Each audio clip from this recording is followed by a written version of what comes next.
Ingabe uke wabona ukuthi abantu abahlakaniphile kakhulu, abanamasiko aphezulu kanye namabhokisi amaningi, bahlala behlupheka ngokwezimali futhi bengajabule? Ngakolunye uhlangothi, kune abantu abanamafunde aphansi, amaresume angathandeki, namathuba amancane abonakala bakha ingcebo enkulu futhi baphile ngokuchichima. Kubonakala kuyinkimbinkimbi, akunjalo? Kepha ngithole imfihlo ayisiyona ikhono, ukuhlakanipha, noma inhlanhla. Kungumkhuba. Ukujwayela okukodwa okushintsha yonke into. Abantu bakholelwa ukuthi badinga into entsha, ubuchwepheshe obukhulu, imfihlo engavezwanga, kepha iqiniso liwukuthi akuyona into entsha eguqula impilo, ukuphikisana. Ngikufundile lokhu ngokuziphatha, hayi izincwadi.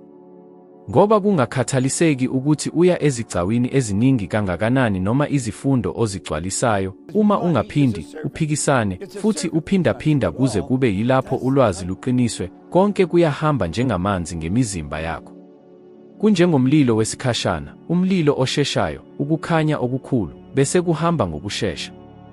Ingabe uke waqala ngentshiseko ngombono omusha, kuphela ukuthi ubuyele emikhubeni yakho emdala ezinsukwini ezimbalwa kamuva? Kwakungabikho kwamandla okuzithiba, kwakungabikho kokuphikisana. Ngiyakhumbula ukuthola ukurekhoda kuka-Earl Nightingale. Kwakuwumilayezo mayelana nomoya. Ngilalele kanye, kabili, izikhathi eziyishumi, izikhathi ezingenakubalwa. Kepha kwaba yilapho ngiphikisana izinkulungwane izikhathi lapho ngiqonda ngempela umyalezo wakhe. Iminyaka eminingi ngicabanga ukuthi yebo, ngiyakuqonda lokhu. Iqiniso kwakuwukuthi angizange ngiqonde lutho. Ngizwile kuphela. Kukhona umehluko omkhulu phakathi kokuzwa okuthile nokukwamukela kuze kube yilapho kuba yinto yemvelo. Zingaki izikhathi othi kuwe uqobo, "Oh, ngisazi lokho." Noma kunjalo, uhlala unamathele esimweni esifanayo sezezimali, uhlushwa izikhathi ezifanayo, ufinyelela imiphumela efanayo. Ukuqonda ngokwengqondo akwanele. Kufanele uphindaphinda kuze kube yilapho ukwazi. Ngichitha iminyaka ngingaphuli, ngilibele futhi ngingenalo icebo. Lapho ngiqiniseka ukuthi ngilandela imiyalo yomqeqeshi wami, kwakungeyona into yokuthi wanginika ifomula yemilingo, kepha ngoba wathi, phinda lokhu nsuku zonke kuze kube yilapho kungekho ndawo yokungabaza. Ngacabanga ukuthi bekungelona iqiniso ekuqaleni. Kepha ngilalela. Futhi kwaba ukuphikisana okwaqhekeka ukucubungula kwami kwengqondo kwangaphambili, kwangiphonsa emadola ayizinkulungwane ezine ngonyaka ukuya emadola angaphezu kwe-175 kuwona amahlandla ambalwa. Kwakungabi inhlanhla, kwakungabi ithuba, kwakukuphikisana. Isayensi manje iyakuqinisekisa lokhu. Izifundo ze-neuroscience zibonisa ukuthi ubuchopho buqamba izixhumanisi ezintsha ze-synaptic lapho okuthile kuphindaphindwa njalo. Yilokho indlela imikhuba emisha eyenziwa ngayo. Ngamanye amazwi, akuyona imilingo, kuyibhayoloji. Noma kunjalo, kangaki uhluleka ukuphikisana nalokho okungashintsha impilo yakho, ngenkathi uqhubeka, nsuku zonke, ukukhathazeka okufanayo, imicabango efanayo yokushoda, amazwi afanayo afana nokuthi lokhu akusilo kimi noma angikwazi ukukwenza. Ingabe uke wabona ukuthi ukuphikisana kusebenza kokubili? Uma uphinda imicabango emibi, yilokho okuhlala phansi. Uma uphinda ukukholelwa okuhle, yilokho okuzoqala ukuqondisa impilo yakho. Ngiyakhumbula ukuhlala ngedwa, ngilalele okwesikhathi sesikhathi esingu-one 000 kulowo mculo we-Earl Nightingale. Ngacabanga ukuthi kungani ngilalele into engiyazi ngayo? Kepha ngokuzumayo, omunye walabo baphindisela, amazwi angithinta njengoba angikaze ngikubone.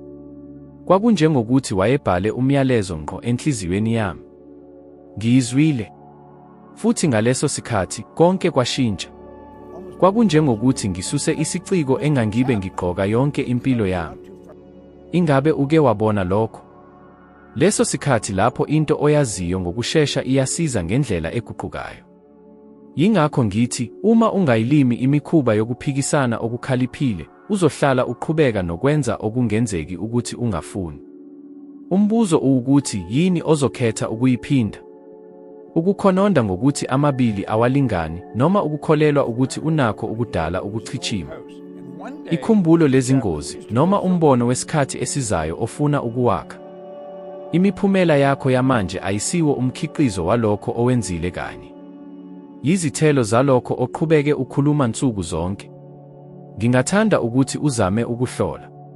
Khetha isiqinisekiso esilula njengokuthi nginakho ukufinyelela ekuchithimeni. Phinda uphinde izikhathi ezingama-50 ngosuku ngeviki. Phawula ukuthi ingqondo yakho iyalwa, indlela ezama ukukutshela ngayo ukuthi amanga, ukuthi ayisebenzi. Lokhu kulwa kufakazela ukuthi ubhekene nokucubungula kwangaphambili. Qhubeka uphinda. Ngoba ngokuhamba kwesikhathi uzobona okuthile okumangalisa, umcabango owabonakala uphinde uqale ukuba yinto yemvelo. Futhi lapho lokho kwenzeka, ukuziphatha kwakho kuzoshintsha. Futhi lapho ukuziphatha kwakho kuguquka, imiphumela yakho ngeke ikhethe ukushintsha futhi. Manje ngitshele, bangaki kini abazokwenza lo mkhuba? Abaningi bazokuthola kumnandi kepha bazokuyeka. Futhi kamuva akufiki. Kepha abambalwa nje bazobophezela. Futhi kuyoba labo abambalwa abazobona umehluko phakathi kokuxhaphaza nokuba nokulawula. Ngakho-ke, isinqumo sikuhle, ingabe uphinde izakhiwo zakudala noma uzokhetha ukuphikisana nalokho okungagcina kushintsha impilo yakho. Ukungabaza kufana nokungcola okungenalutho, kancane kulima amaphupho akho kuze kube yilapho uzitshela ukuthi awazange kwenzeke. Zingaki izikhathi othi kuwe uqobo, kuthiwani uma kungasebenzi? Kuthiwani uma ngingaphuli? Kuthiwani uma ngingelona ilungu? Ukungabaza kubonakala kunengqondo, ngisho nendlela yokuvikela, kepha empeleni, kuyeyona enkulu yebhubhisa impilo yakho. Ngikubone lokhu ngokwami. Lapho ngiqala ukuphakathi ngokukhuluma nezixuku ezinkulu, ukungabaza kwangiqinisa. Ngangesaba ukuvula umlomo wami phambi kwabantu abahlanu, ngaqolozela umcabango wokwahlulela kwabanye. Mfihle emva kwesaba sokuthi ngiyinja, ngiyaphuma, ngingumthuli. Kepha empeleni, kwakukungabaza okukhuluma ngaphezu kokukholelwa kwami kuwe. Angisoze ngilibale usuku engibone uBill Gove ekhuluma nabantu abangaphezu kwe-11. Ngingaphambili kweholo, ngibona. Wayekhululekile, ekholwa, futhi waphinda amazwi angashiyi engqondweni yami, uma ngifuna ukuba khululekile, ngidinga ukuba yimi. Hayi lokho abanye abacabanga ukuthi kufanele ngibe yikho. Njengoba ekhuluma lokhu, ngizwa ukusinda kwazo zonke izikhathi engizifihlile, lapho ngiyeka ukukhuluma, lapho ngiyeka ukuzama.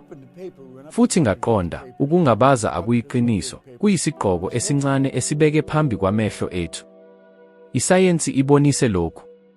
Abacwaningi eStanford University baphawula ukuthi abantu abakholelwa kakhulu emakhonweni abo akusiyo kuphela ukuphumelela okukhulu kokusebenza kepha baphile isikhathi eside, ngoba bahlupheka ngokukhathazeka okuncane kakhulu nokholo olukhulu. Ngamanye amazwi, ukungabaza akusindiseli amaphupho akho, kuyadla impilo yakho. Zingaki izikhathi ebusuku ozichitha uphethukela, ucabanga ngesimo ngasinye esingenzeka sokungaphuli. Ekugcineni, akukho lutho oluzenzeke kepha inani lezimpawu liye latholwa kakade. Kwakufanele ngibhekane nalokho. Lapho ngiqiniseka ukuthi ngifunda ukukhuluma emphakathini, isifiso sami sokuhlanganyela imicabango yami sasikhulu, kepha ukungabaza kwami kwakukhulu nakakhulu. Ngiyakhumbula ukuqina phambi kwabaphulami bami bokuqala, izandla zami zithukuthele, izwi lami liyahlazeka. Konke kimi kwathi, awukwazi ukwenza lokhu. Kepha ngaya phambili. Kwakukulowo moya lapho ngiqonda into ebalulekile, ukungabaza akupheli phambi kwesenzo. Yisenzo esichitha ukungabaza. Ukulinda ukuzizwa uqiniseke ngokuphelele ngaphambi kokwenza yiyona giyimba enkulu kunazo zonke. Cabanga ngakho, zingaki amathuba owawehluleka ngoba ucabanga ukuthi awulungele? Zingaki ubudlelwano obungakaze ube nakho ngoba wawungabaza? Zingaki izinkampani obungakaze uzame ngoba ubekholelwa ukuthi uwashoda amandla? Ukungabaza kwakukutshela ukuthi kwakuyinhlumela, kepha empeleni kwakukwesaba okugqokile. Futhi ukwesaba okuqhubekayo, usuku nosuku, kuba yigama elingenabona. Ngifunde ukufaka indawo yokungabaza ngumkhuba, ukwenza ngisho noma inhliziyo yami isaqhaqhazela. Kwakungabi isibindi, kwakukubonisana. Futhi njalo lapho ngenza isenzo, kungakhathaliseki ukuthi sincane kangakanani, ngaqonda ukuthi isilo sokungabaza sichitha njengethusi. Kufana nokungena ekamelweni elimnyama. Ungahlala ngaphandle ucabanga ngezilo ezifihliwe ngaphakathi noma uqale ukukhanya. Ukungabaza kubonakala amandla kuphela lapho ulikhuthaza ngokuzicabangela. Kukhona isibalo esingakujabulisa, ngokusho kocwaningo lwe-American Psychological Association, ngaphezulu kwama-70 uqobo lwabantu ababona okubizwa nge-imposter syndrome, okuyikukholelwa kakhulu ukuthi abalungile, ngisho noma sebethole imiphumela. Ngamanye amazwi, ukungabaza akukhethi. Kuchaphazela ochwepheshe abadumile, abaculi, abasunguli, abazali, wonke umuntu. Umehluko uqondana nobani oqina ukukhuthazela naphezu kwalo. Uma uqala namuhla ukuqonda lapho ukungabaza kuvela bese ukhetha isenzo esincane esiphambene nalo, uzobona okuthile okumangalisa. Mhlawumbe ukungabaza kuthi, awukwazi ukonga imali, awukaze ube muhle ngezezimali. Khona-ke, esikhundleni sokunikela, ubeka $10. Kubonakala kungenamsebenzi, kepha kuyisenzo sokuvukela ukungabaza. Lesi senzo esincane sithumela umyalezo onamandla engqondweni engqondo, ngiyalawula.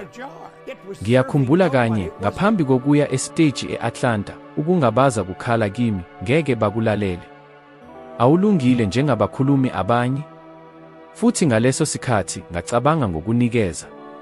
Kepha ngithatha isinyathelo sokuqala esiteji. Lapho ngibona lezo zinkulungwane zezimehlo zibheka kimi, okuthile kwenzeka. Ukungabaza kulahlekelwe amandla alo. Ngoba ngangingaphezu. Ngoba ngenza isenzo. Futhi ekugcineni, ngaqonda ukuthi angikaze ngiphumelele, kepha ngisize abantu ababedinga lowo myalezo. Ngakho ngibuza, zingaki izikhathi ozokuvumela ukungabaza ukuqondisa impilo yakho? Zingaki izinyango ozoshiya zivaliwe ngoba awuzizwa ulungile? Ukungabaza ngeke kuphele ngokwalo. Kepha ungakhetha manje ukwenza naphezu kwakho. Yenza lokho futhi uzobona ukuthi ukungabaza akukho isitha. Isitha sihlala kuyisinqumo sakho sokukholelwa kuye. Abantu bachitha impilo yabo belinde isikhathi esifanele, njengokungathi kukhona ukuhlangana okuhle kwezimo okuzovele ngolunye usuku bese konke kuzoqondakala. Kepha ngizothi into engase ibe buhlungu ukuyilalela, leso sikhathi ngeke sifike. Ngaqala ibhizinisi lami lokuqala lokucwekwa ngingalwazi lutho ngebhizinisi. Ngangingenalwazi, akukho ukuqeqeshwa, azikho izingxusana. Enginazo kwakuyibhekeleti ezimbili, imop, nokuzimisela ukuqala. Kepha, ngaphansi konyaka, ngithuthukile ekutholeni amarandi $4,000 ngonyaka liya kumarandi $175 ezigidini. Ungacabanga yini ukumangala okwakukhona kimi? Imfihlo yayingeyona ulwazi, kwakungelona inhlanhla, kwakungelona ukulinda. Imfihlo kwakuqala ngisho noma ungakalungile. Zingaki amathuba adlulile ezinzwini zakho ngoba wazibulisele, akusikho isikhathi.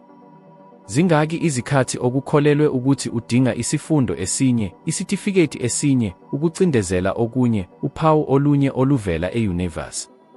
Zonke izikhathi ulilinda ukuba ulungele, kepha awuphumeleli ukuqaphela ukuthi yisenzo sokuqala esikulungiselela. Kunjengokushayela imoto ebusuku. Ubona nje amamitha ambalwa phambi kwakho nge-headlights zakho, kepha kwanele ukufika lapho uya khona. Awudingi ukubona umgwaqo wonke ukuqhubeka nohambo lwakho. Ngikhumbula ngicacile umkhuba wami ekuqaleni. Ngicwekwe phansi lehovisi elilodwa futhi ngithole amarandi $30 ngenyanga. Kwakuqine kakhulu. Kepha esikhundleni sokubheka lokho njengento encane, ngigxile ekuletheleni umsebenzi omuhle kakhulu. Futhi kwakuyilokho isinyathelo esincane esavula imiphakathi eminingi.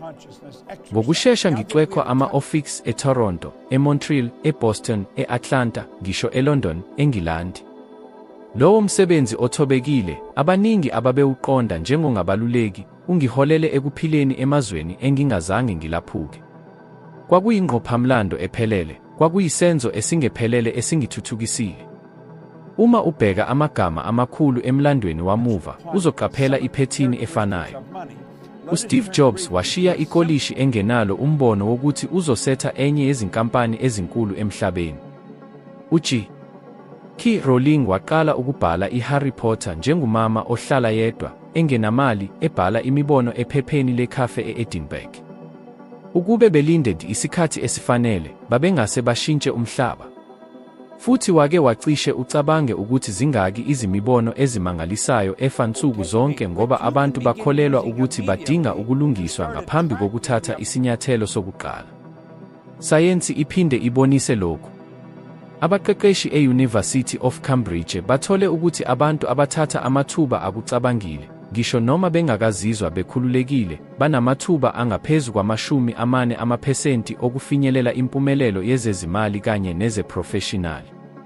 Ngamanye amazwi, akuyona imiyalezo ekhazimulisa isiphumo, kuyisifiso sokwenza. Yiqiniso, ulwazi lubalulekile, kepha luyaqondakala kuphela lapho lusetshenziswe. Ukuzethemba kwangempela kuzalwa ekuqeqeshweni, hhayi okulindeni.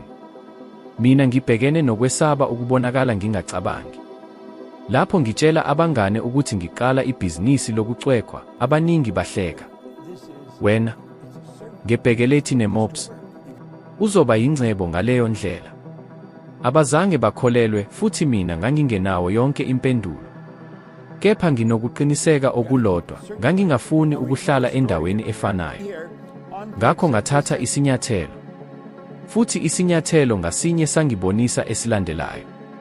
Wake waqaphela ukuthi lapho uqala ukuhamba, amathuba avele. Kungathi ukuphila kulinda ukuba ubonise ukuthi uzimisele ngempela. Futhi nansi inqobo ebalulekile, ukuqala ngaphandle kokuba ulungile akusho ukwenza ngokungacabangi. Kusho ukuqaphela ukuthi ngeke ube nezingcezu zonke zepuzzle ngaphambi kokuba uqale. Yakha ukuzethemba njengoba uhamba. Kunjengokufunda ukubhukuda. Awufundi ngokufunda izincwadi eceleni lepholo. Ufunda ngokuya emanzini. Ngakho ngishiya inselele kuwe, khetha iprojekthi oyikhuthazele. Ingaba ncinyane, akukho lutho. Into oyisho njalo, ngelinye ilanga ngizoyenza. Futhi qala. Akunandaba uma kubhala ikhasi lokuqala lencwadi, ukonga inani lokuqala elibonakalayo, ukwenza izingcingo zokuqala zokuthengisa, ukuvula iprofayili yokuqala ukuze uthuthukise umsebenzi wakho. Yenza namuhla, ngisho noma ingqondo yakho ithi awulungile. Ngoba lapho wenza, uzothola ukuthi ukulungiselela okungekho kukuthathe indawo enza wawugwema. Ukuphila akulilindi ukuba ulungele. Futhi uma uqhubeka uhlale usukuma, uzobona ngelinye ilanga ukuthi uchithe iminyaka ulungiselela uhambo ongakaqali. Isikhathi esifanele akusilo kusasa, akusilo lapho unemali eningi, akusilo lapho uzizwa ukhululekile. Isikhathi esifanele manje. Ngoba kuyilapho kuphila kwakho kuphila khona ngempela. Kukhona isisindo esingabonakali esibamba abantu abaningi emuva, isidingo sokufaneleka. Kusukela ebuntwaneni, silungiswe ukukholelwa ukuthi sidinga ukuhlangabezana nethemba labanye. Senza lokho abazali bethu abalindele, lokho umphakathi akuqonda njengokufanele, lokho abangane abacabanga ukuthi kuyinto eqondile. Kepha phakathi nalesi simo, sikhohlwa umbuzo obalulekile kunayo yonke, ngingubani ngempela? Ngathola lokhu ngendlela enzima. Nginguye owayehlala emhlanganweni, ehlala emuva kwegumbi elikhulu, ebuka uBill Covey ekhuluma nabantu abangaphezu kwesigidi. Wathi, uma ngifuna ukuba khululekile, ngidinga ukuba mina. Akuyona into ocabanga ukuthi kufanele ngibe yona, akusilo okucabanga umkakwe, akusilo okucabanga abantwana bami. Uma ngifuna ukuba khululekile, ngidinga ukuba mina. Lokho kwangithinta njengoba kungibopha. Ngoba, kuze kube yileso sikhathi, ngiqaphele ukuthi ngichithe iminyaka ngizama ukuba lokho abanye abakuqonda njengokwamukelekayo. Ngiyisebenze imisebenzi engingayithandi, ngizama ukuziphatha ngezindlela ezingangimeli, ukuze ngwamukeleke. Kepha ngaphakathi ngiyazi, angikaze ngibe mina. Futhi kwakuyileso sikhathi lapho ngiqonda ukuthi ayikho inkululeko ngaphandle kokwethembeka. Wake wazizwa kanjalo. Wake waqaphela ukuthi uvame ukuthula ukuze ungadabukisi, ukuthi ulahla amaphupho ngoba wesaba ukwahlulelwa, ukuthi uphila ukuphila okungabonakali njengokwakho. Lokhu kuvame kakhulu kunalokho ocabanga. Ucwaningo lwenzelwe isazi sengqondo uBrene Brown lubonise ukuthi abantu abangaphezu kwama-70% bayavuma ukufihla izingxenye eziqakathekile zalokho abayikho ngempela ukuze bagweme ukwenqatshwa. Ngamanye amazwi, abantu abaningi baphila ngemuva kwama-masks, futhi intengo yalo iphezulu. Ngoba lapho ungeyena wena, ukuphila kuyaqina, ubudlelwano bulahlekelwa iqiniso, futhi ngisho nempumelelo, uma ifika, inambitheka kabi. Ngikhumbula isikhathi lapho ngizama ukuthokozisa wonke umuntu. Ngisho lokho abantu ababefisa ukukuzazwa, balandela indlela eyabonakala ikhululekile, futhi ngaphandle kwabonakala sengathi ngenza kahle. Kepha ngaphakathi ngangingumoya. Kungathi ngiphila ukuphila kwabanye abantu. Lapho ngibona uBill Covey esiteji, ngaqonda, angikwazi ukuchitha impilo yami yonke ngivalelwe ekuphileni okulindelwe. Futhi kwakuyilapho ngenza isinqumo, ngizovumela ukuba ngibe ngubani mina ngempela, ngisho noma kusho ukukhungathekisa abanye abangizungezile. Beka izibonelo ezizungezile. uLady Gaga wahlekwa ekuqaleni komsebenzi wakhe ngokungaqondakali kwakhe. Abaningi bathi kufanele abe ujwayelekile, wamukelekayo. Ukube wayeziyekele, angase abe yisithombe somhlaba, ephakamisa izigidi ukuthi zamukele ubuqu babo. Ngakolunye uhlangothi, cabanga ngabaculi noma abashintshi abakha isithombe ukuze bathokoze futhi, eminyakeni eminingi kamuva, bavuma ukuthi bahlupheka ngokucindezeleka okujulile ngoba bengasakwazi ukuqhubeka nobuqili. Lapho uyenqaba ukuthi ungubani, intengo yezingqondo ifika njalo. Umbuzo omkhulu ukuthi, ufisa ukuphila ukuphila kokwamukeleka noma ukuphila kwenkululeko? Ngoba kunzima ukuba nobabili. Engifunde khona ukuthi inala yangempela ifika kuphela lapho unquma ukuba wena. Imali, amathuba, ubudlelwano obuqondile, konke lokho kuqala ukugeleza lapho amandla akho ahlelwe yiqiniso lakho. Lapho uzizama ukuba lokho ongeyona, i-universe iyaqaphela, futhi ukuphila kuvala. Kepha lapho uzamukela izingqondo zakho, imiphakathi iqala ukuvula lapho kwakukhona izindonga kuphela.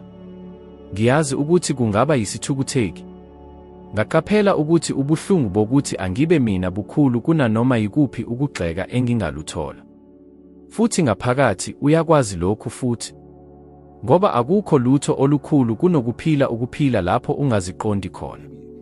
Ngakho ngifuna ukuba ucabange manje, yiziphi izindawo zokuphila kwakho ozikhohlisa khona. Mhlawumbe emsebenzini, ukwenza okuthile okungakumeli. Mhlawumbe ebuhlotsheni, ukufihla imizwa noma amaphupho. Mhlawumbe ngisho nendlela okugqoka, ukukhuluma, noma ukwenza ngayo, ukuze uhambelane. Zibuze, ngingaba ngubani ukube ngangingesabi ukwahlulelwa? Impendulo yalo mbuzo ingase ibe nzima, kepha iyakhulula. Futhi ngiyakugwarantela, uma unelifa lokuba wena, ngaphandle kwama-masks, ngaphandle kwezizathu, ukuphila kuzoqala ukukuvuza ngezindlela ezingabonakali namuhla. Ngoba izwe alidingi amakhophi amaningi. Izwe likudingayo ngendlela oyikho. Abantu abaningi bakholelwa ukuthi ukuze bathole imali eningi, badinga ukucabanga ngemali kuphela. Ngikholelwe kanjalo isikhathi eside. Kepha ngathola ukuthi lokhu kungenye yezicucu ezinkulu. Imfihlo yangempela ayikho ekuphishekeleni imali, kuyindaba yokuthanda umqondo wokusiza abanye. Ngoba imali iyisiphetho nje sethuba olikhiqizayo. Usuku engaliqonda lokhu, konke kwashintsha. Lapho ngiya esiteji okokuqala, ngangingeneke, ngingakhululekile, ngesaba ukwahlulelwa. Kepha umqeqeshi wami wangitshela, ungacabangi ngawe. Cabanga ngabantu abakhona nokuthi ungabasiza kanjani. Leyo ngcebiso elula yaguqula ukhiye kimi. Ngaqaphela ukuthi uma ngigxile ekupheleni okungcono kwabanye, ukungakhululeki kwaphela. Futhi mhlawumbe uyezwa lokhu futhi. Wake waqaphela ukuthi uma ukhathazeka kakhulu ngalokho abanye abazokucinga ngakho, amandla akho abambeka. Uba lukhuni, unesizungu, ungakhululekile. Kepha uma uzihlukanisa futhi ugxile ukunakekela, ekuhlinzekeni, ekwenzeni ukuphila komuntu kube ngcono, konke kugeleza. Lokhu akukhona nje iqiniso lemihlangano yokukhuluma, kodwa kuzo zonke izici zokuphila. Emsebenzini, ekhaya, ebuhlotsheni. Uma uzibuza nsuku zonke, ngingazengeza kanjani inani ekuphileni komuntu namuhla, uzothola inala eningi ngokungangabazeki. Sayensi iqinisekisa lokhu. Ucwaningo olukhishwe kwi-Journal of Happiness Studies lubonisa ukuthi abantu abenza imisebenzi yomusa, ngisho namancane, babonisa amazinga aphezulu e-serotonin ne-dopamine, izinto ezilawula injabulo nokuthula kwengqondo. Ngamanye amazwi, uma uba usiza abanye, uba ujabule kakhulu futhi ube nomkhiqizo omkhulu. Futhi uyalazi ukuthi abantu abajabule futhi abanomkhiqizo omkhulu bavame ukuba nobuhlakani obukhulu, futhi ubuhlakani yimbuko yenhlanhla. Isibonelo esinamandla salokhu yi-Oprah Winfrey. Iminyaka eminingi, wayekholelwa ukuthi indima yakhe kwakuyoba umsakazi omuhle wethelevishini. Kodwa ukuphila kwakhe kwashintsha ngempela lapho eqonda ukuthi umsebenzi wakhe kwakungekona ukuhlanganisa abantu kuphela, kodwa nokuthuthukisa ukuphila kwabo. Waqala ukusebenzisa izwi lakhe nesibuko sakhe ukuthinta izigidi emhlabeni jikelele. Kwakuyilokhu kugxila ekusisizeni okwenza waba omunye wabesifazane abathintayo kakhulu, kodwa nocebile kakhulu emhlabeni.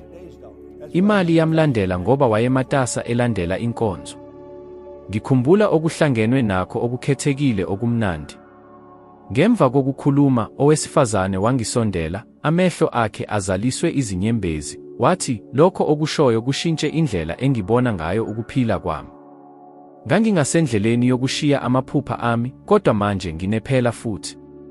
Ngaleso sikhathi, ngaphawula ukuthi akukho lutho engingalufinyelela ngokwezinombolo olufanayo nomthelela wokusiza umuntu aphinde athole ukholo lwakhe. Futhi, ngokumangalisa, kwakuyiyo le miningwane yokupha eyandisa imiphumela yami yezimali. Wena, mangaki amazwi aye ukhulu kangaka ekufuneni imali eningi kangangoba ukulibale ukubuza ukuthi ungasiza kanjani ngokwengeziwe? Abantu abaningi bavuka ekuseni bekhathazekile ngemali yabo, izinselele zabo, izifiso zabo. Kodwa ukuchuma kwangempela kufika lapho uguqula lo mqondo ubuze, yini engingayenza namuhla ezokwenza ukuphila komuntu kube ngcono? Kungaba yinto encane, njengokunikeza ukuma okunengqondo, ukwabelana ngolwazi, noma ukunikeza inkonzo ngokungcono. Ngingathanda ukuthi uzame isivuno esilula. Ngeviki, nsuku zonke, khetha umuntu oyedwa uzibuze, ngingawengeza kanjani umthamo ekuphileni komuntu namuhla? Akudingeki kube yinto enkulu, vele isenzo sokuthola. Yenza lokhu ngaphandle kokulindela impendulo ngokushesha. Kepha qaphela ukuthi yini eyenzekayo. Uzobona amandla ahlukile eqala ukuhamba ngawe. Amathuba avele, amasango avuleka, abantu baqala ukufuna ukuba nawe. Ngoba ukuchuma kunamandla okudonsa. Futhi imagnet edonsa yilowo muthi wokusiza. Uma uthanda umqondo wenkonzo, ukuphila kwakho kuzuza injongo ejulile. Umsebenzi uyeka ukuba umthwalo uba yindlela yokubonisa. Imali iyeka ukuba ukuhlupheka ibe ngumphumela. Futhi uthola into emangalisayo, injabulo ayifiki ngemva kokuthola impumelelo, ifika ngenqubo yokunikela ekubeni kwabanye. Okubona kakhulu kubantu yilokhu kulandela okuqhubekayo kwezinye izintaba zezinhlungu. Bafunda incwadi, bajabula izinsuku ezimbalwa, bayohlangana nelecture, bazizwa amandla kodwa ngokushesha konke kubuyele njengakuqala. Kufana nokuthi baphezu kwe-roller coaster, bakhuphuka ngokushesha, behla ngokushesha nakakhulu. Kodwa ukuphila akushintshi ngezintaba. Ukuphila kuguquka uma udala imiphumela ehlala njalo. Futhi ngalokho, akwanele ukuzizwa ukhuthele ngezikhathi ezithile, udinga ukuguqula umkhuba omusha oyingxenye yobuntu bakho. Ngifumene lokhu ngemva kweminyaka yokuzimisela ukuqonda ukuthi kungani abanye abantu bashintsha kanti abanye abashintshi. Ngibonile abangane abafunda izincwadi ezifanayo, beya electure ezifanayo kimi, kodwa imiphumela yabo ayizange ihlale njalo. Kanti yami yayiqinile futhi yakhula. Umbuzo owayengixaka wawukuthi, yini engangiyenza ngokuhlukile? Impendulo yayilizwi elilodwa elula, ukuphindaphinda. Angizange ngizwe nje umqondo, ngawuphinda kwaze kwaba yingxenye yami. Kufana nokufunda ukubhala igama lakho. Ekuqaleni kubonakala kunzima, kodwa ngemuva kokuphinda izikhathi eziningi, awusoze wakhohlwa. Uma uphinda, okwenzekayo ukuthi ubuchopho budala izindlela ezintsha.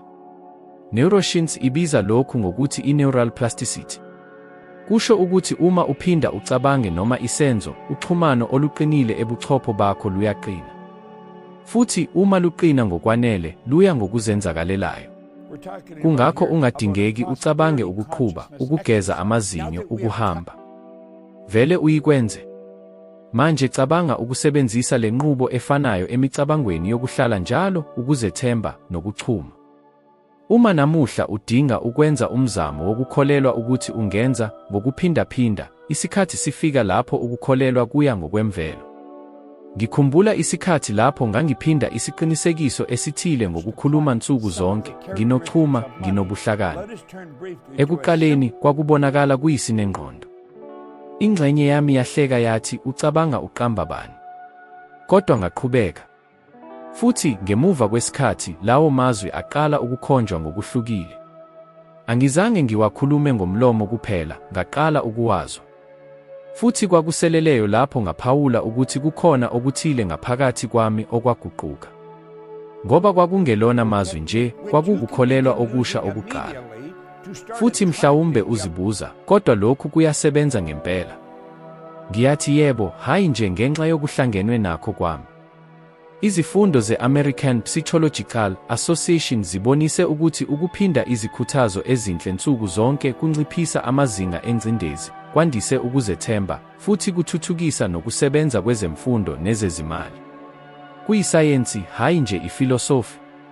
Kodwa nansi iminingwane abantu abaningi abayiqondi, akuyona into yokuphinda kanye noma kabili. Kukuphinda kwaze kwaba yingxenye yalokho oyiyo.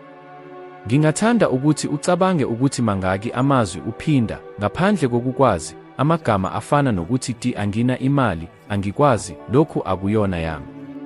Njalo lapho ukwenza lokhu, uqinisa ubuzwe. Uzihlela ukuba uhlale uphila imiphumela efanayo.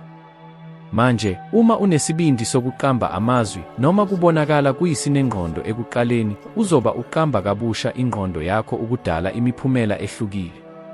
Ngokuvamile nginikeza inselelo elula, kodwa enamandla. Izinsuku eziyisikhombisa ezilandelayo, khetha isiqinisekiso esifushane, esihle. Kungaba, ngikwazi ukufeza ukuchuma. Phinda ngokukhuluma izikhathi ezingama-50 ngosuku. Yebo, 50. Akuyona into yokuzwa kuhle, kuyinto yokuqopha engqondweni yakho. Ezinsukwini ezimbalwa zokuqala, uzizwa umelana. Ingqondo yakho izokhala ukuthi ayinasensi, ukuthi akulona iqiniso. Kodwa uma uqhubeka, uzobona into emangalisayo, indlela yakho yokucabanga iqala ukushintsha. Uma ukucabanga kuguquka, ukuziphatha kuguquka. Uma ukuziphatha kuguquka, imiphumela iguquka. Ngibonile abantu abasebenzise lo mkhuba olula futhi baguqula ukuphila kwabo ezinyangeni ezimbalwa. Omunye wabo kwakungowesifazane osemusha owangitshela ukuthi akakwazi ukuphuma ezikweleti. Ngamcela ukuba aphindele isiqinisekiso sokuchuma nsuku zonke futhi, kanye nalokho, athole izenzo ezincane, ezihlala njalo zokuhlela izimali. Ekuqaleni wayecabanga ukuthi kuyisinengqondo. Kodwa ezinyangeni eziyisithupha, akaphumanga nje kuphela ebomvu, kodwa waqala ukonga imali. Imfihlo kwakungelona ihlombe, kwakukuphindaphinda. Iphutha elikhulu abantu abaningi abalenza yilokhu ukuyeka ngokushesha kakhulu. Bafuna imiphumela ehlala njalo ngaphandle kwemikhuba ehlala njalo. Kodwa akukho lutho ekuphileni olusebenza kanjalo. Umzimba uyaqina kuphela uma uqeqesha njalo, hayi lapho uya ejim kanye. Ingqondo futhi. Imiphumela ehlala njalo ivela emikhubeni ehlala njalo. Ngakho ngikubuza, ingabe uzimisele ukugcina umkhuba omusha isikhathi eside ngokwanele ukuze ube yingxenye yakho? Ngoba uma ungenjalo, uzoqhubeka uboshwe e-rollercoaster yokukhuthazelwa okusheshayo. Kodwa uma kunjalo, uzobona okuthile abantu abambalwa abakwaziyo ngempela uzinzile lokuphila oluwakhiwe emiphumeleni engahambi. Futhi lapho lokho kwenzeka, ukuphila kwakho ngeke kuphinde kube ngokufanayo. Kukhona umkhuba othulisiwe oqondisa ukuthi ingabe uzophila ukuphila okuchumayo noma ukukhungatheka, umkhuba wokunquma ngokushesha. Abantu abaningi bachitha ukuphila kwabo bonke belinde ukuba lonke ulwazi, belinde umbono wabanye, belinde isikhathi esifanelekile ngaphambi kokunquma. Kodwa iqiniso liwukuthi ukungabaza kuyinye ezitha ezinkulu zokuthola impumelelo. Uma uthatha isikhathi eside ukunquma, ulahlekelwa amandla, ulahlekelwa amathuba, futhi okubi nakakhulu, ugcwalisa ukungabaza. Ngifunde ukuthi abantu abaphumelelayo kakhulu abayona labo abahlala belungile, kodwa labo abanquma ngokushesha futhi balungisa umzila endleleni. Ngikhumbula lapho ngishiya umlilo ukuqala ibhizinisi lami lokuqala. Abaningi bacabanga ukuthi ngiyisiwula. Angina lolu lwazi lokuphatha, ngingalwazi ebuntwini, angina lutho mayelana nesetha. Kodwa nginqume. Angizange ngichitha amaviki ngicabanga ngezinzuzo nezinkinga, angenzanga uhlu lwezinto. Nginqume nje futhi ngazibophezela ekwenzeni kube yinto. Futhi kwakuyilona khona leso sinqumo esisheshayo esangithatha ekuphileni okuphansi ekutholeni imiphumela eshintshe umkhandlu wami ngokuphelele. Buka izibonelo ezinkulu ezingqondweni. UThomas Edison, isibonelo, wehluleka izikhathi ezinkulu ngaphambi kokuba akwazi ukwakha ibhalu lokukhanya. Uma belinde ukuqiniseka ngaphambi kokwenza, wayengeke afinyelele umphumela. Wayevame ukusho, angizange ngihluleke, nje ngifumene izindlela ezinkulu ezingezona ezisebenza. Umehluko yilokho ukuthi wayenquma ngokushesha, wazama, walungisa, wazama futhi. Manje cabanga ukuthi mangaki amaphrojekthi, mangaki amabhizinisi, futhi ngisho nobuhlobo obuphuthelwe ngoba ubelinde ukuqiniseka okungazange kufike. Isayensi iveza iqiniso elihle. Abacwaningi base-Harvard bathole ukuthi abantu abathinteka isikhathi eside ukunquma bavame ukuphatha ukucindezeleka okukhulu, ukukhathazeka, kanye nokuzisola. Ngokuphambene nalokho, labo abenza izinqumo ezisheshayo futhi bazibophezela ekuzilenzeni bazizwa bephilile kakhulu. Kuyasenza, ukungabaza yimithwalo, kuyilapho ukunquma kuyikukhululwa kwamandla. Ngikubonile lokhu ngokwami ezindaweni eziningi zokuphila kwami. Kwakukhona isikhathi lapho kwakudingeka nginqume ukuthi ingabe ngizofaka ingxenye enkulu yokonga kwami ekuqhubekeni kokuthuthukiswa komuntu siqu. Ingxenye yami yakhala, kuthiwani uma ulahlekelwa konke? Kuthiwani uma kuyiphutha? Kodwa enye ingxenye yathi, nquma manje. Ngakwenza. Leyo nqumo yakhuthaza ukuguquka kwami ngezindlela engangingeke ngizilindele. Uma ngilinde isikhathi eside, bengingase ngibe ngiyaboshwa ekuphileni okungathandeki. Manje, ngifuna ukubuza, mangaki amazwi ukuthi uye uzitshele, nginganquma kamuva? Mangaki amathuba ahlasele ngoba ube nokukhathazeka? Kanti lokhu okuhle kakhulu, uma ulinda ukwenza isinqumo, ngokuvamile omunye umuntu uzothatha isinqumo ngaphambi kwakho, athole izinzuzo ezaziyoba zakho. Ukungabaza kubiza kakhulu. Yingakho ngifuna ukuncoma inselele elula kodwa eguqula impilo. Ezinsukwini eziyisikhombisa ezizayo, zibophelele ekwenzeni izinqumo ngokushesha ezintweni ezincane. Ungachithi imizuzu eyi-10 ukukhetha ukuthi uzothini, ungachithi amahora ukunquma ukuthi uzogqoka ini, ungasuli ucingo olubalulekile kuze kube kusasa. Thatha isinqumo. Bese ubuka indlela ingqondo yakho eqala ukuqina ngayo. Loqeqesho lokuthatha izinqumo ezincane luzokulungiselela ukuthatha izinqumo ezinkulu ngethemba elikhulu. Ukujwayela ukuthatha izinqumo ngokushesha akusho ukwenza ngaphandle kokucinga. Kusho ukungabi nabukhazikhazi ngenxa yokwesaba. Kusho ukuzithemba kunamaqhinga angqondo yakho awenzilayo ukuba ube buthakathaka. Ngoba ekugcineni, akusona isinqumo esiphelele esishintsha impilo yakho, kungukwenza isinqumo bese uqala ukusebenza ngaso. Njalo lapho unquma ngokuqinile, uthumela umyalezo ocacile ephaketheni, ngingumuntu okulungele ukuthola okuningi. Akukho lutho oluguqukayo kuze uguqule imikhuba yakho. Ukuphikisana, isinqumo, isenzo, ubuqotho, ukususa ukungabaza, nokuzibophelela emiphumeleni eqhubekayo okuqeda ukuphila okuvamile kube okuhle kakhulu. Akudingeki ulinde isikhathi esifanele, ukuzethemba okuphelele, noma ukwamukelwa kwabanye. Udinga nje ukukhetha namhlanje ukuthi yimuphi umkhuba ozowunakekela ukuze wakhe ikusasa olikufunayo. Manje, uma ufuna ukuqhubeka nale ndlela nami, ividiyo elandelayo isivele ibonakala esikrinini sakho. Kuyo, sizokhuphuka esiteji esilandelayo saleli zinyathi lokuhlakanipha, futhi ngithembisa ukuthi uzohamba uzibolele okungenani ingxenye eyikhulu kunalokho omunye oqaphelayo.